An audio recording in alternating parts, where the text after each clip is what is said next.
Thank you, great mystery, for love and life and wisdom. I ask you to guide this reading and bless it and those who are watching. And may their highest self and their angels and allies protect them and support them and guide them to their highest good. And so it is. So I'm going to do a little sweepy sweep for us. Dust you off a little bit. And let us get to it. We got Hermit.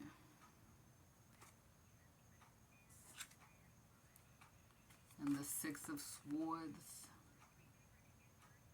So when you're in this alone time, you get out of the suffering in your head. You find a way out, right?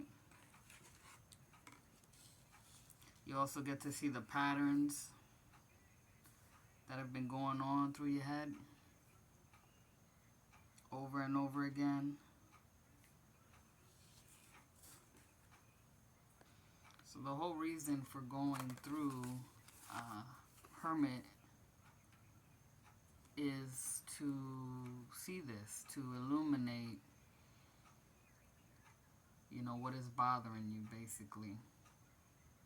The thoughts that won't leave you alone, so you have to try to leave them alone. But first you have to acknowledge them, and then get in your boat and get to another place, right, of emotional stability by taking care of your mental well-being.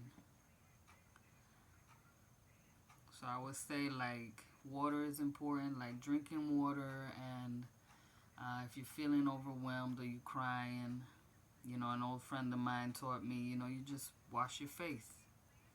Take a moment to splash water on your face. If you can take a dip in a pool, or maybe just take a shower, right? Because this kind of looks like somebody who's, taking a shower, or they just got done in the bath and they're drying themselves off, right? That alone time. Also, water helps to channel psychic energy, telepathic messages between you and your guides, the higher realms, your soul family, that wants you in good mental health, wants you in good spirits for the next part of your journey. You are traveling. Let's see what the angels want to say. So blessings and self-acceptance.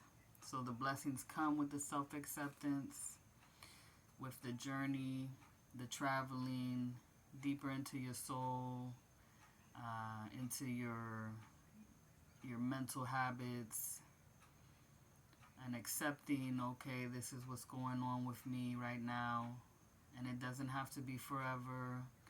I have help. Know that you have help from the heavens. Know that you have the Spirit of God within you. That's what you're made of, right? The Spirit of Creator. They have, they are supporting you. There's foundation. You have a foundation that's solid in the Spirit. And the flowers, something to do with flowers is important. Maybe working with them, gardening, perfumes, fragrance, natural, oils, to maybe also like rub massages on your body to help cleanse you, relax you, and that's a way of showing self-love. Especially if you're going through the trauma of your mind, like, doing transformation work. You know, it can make us tired sometimes. So refresh with water and flowers and oils. So then we got the Four of Drums. That's earth energy.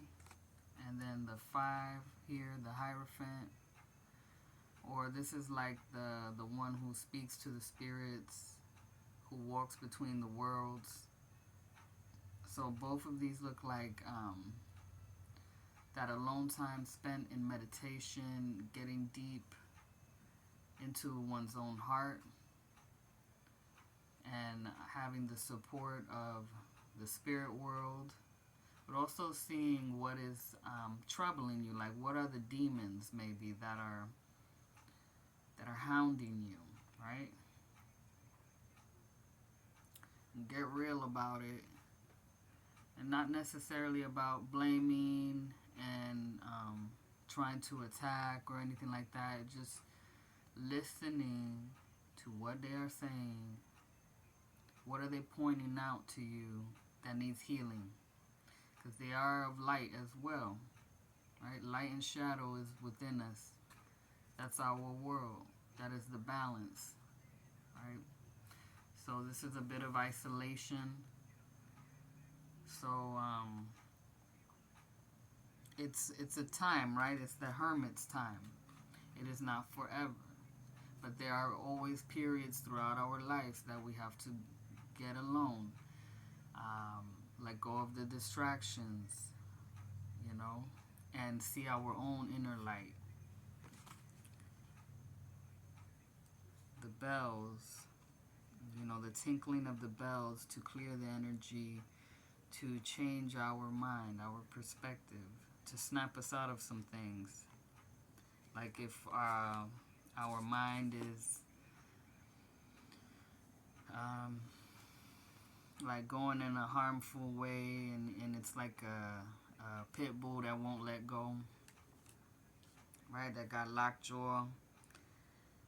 Maybe using the sound of a bell, right? Which is only to represent that you notice that something is bothering you and it won't stop, it won't let go, and so you just ring that bell, the chime, or maybe dinging like a metal pot with a spoon, like anything that's going to clear the energy, right? It's going to vibrate and it will affect you, right? Your skull is like a giant piece of quartz,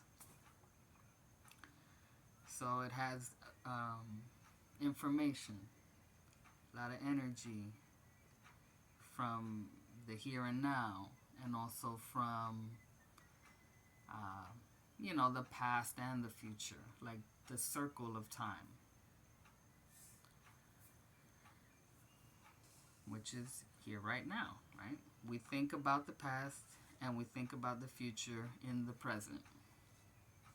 So that's why we like to practice observing the present as it is, and not fighting with the thoughts of the past or the future. We accept it. We embrace it, right? See it as a blessing, as a part of ourselves. This is what the hermit knows in that alone time, and you can trust yourself in the alone time. You can trust to be alone.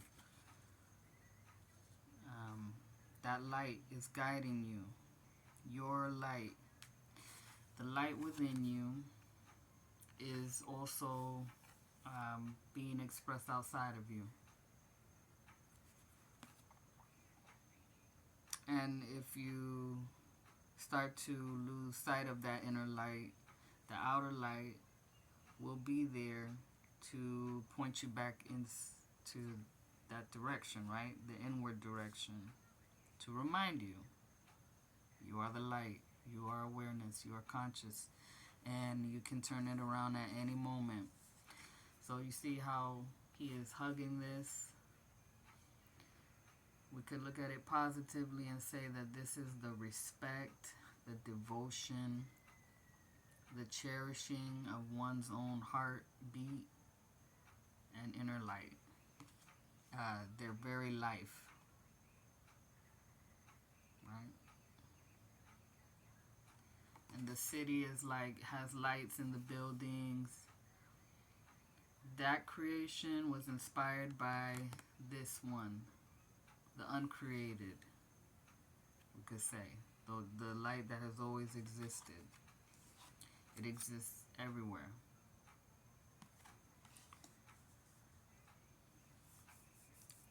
So let's see.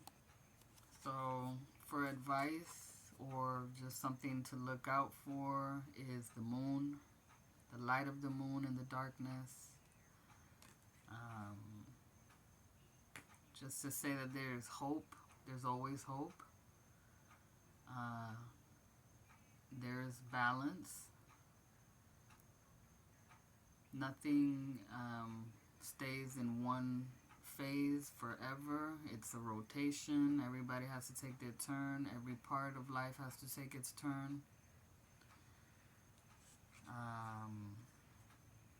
Something about it being revealed.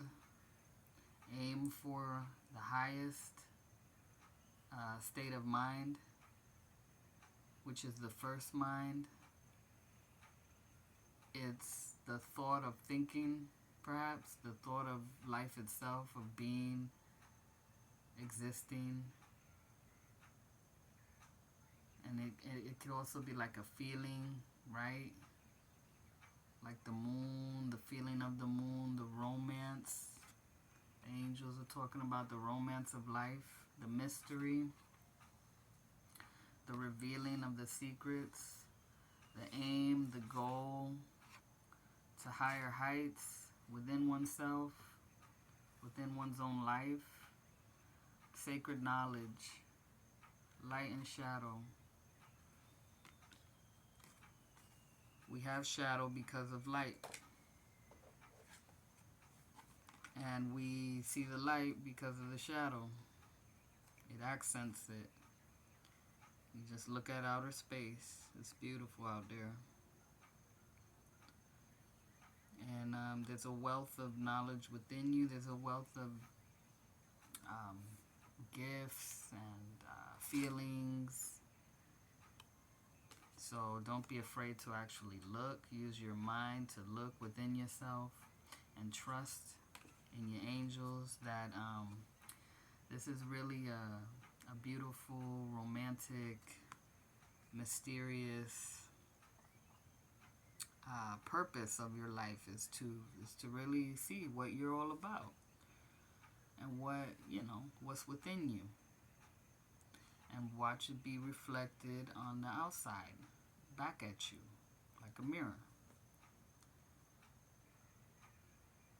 And acknowledge the painful feelings and thoughts and the demons, those spirits that may feel like tormentors, but they can become mentors to show you your true power, to help you be courageous and face them and heal from it, and become, who you were always meant to become, right? God expressed in the physical.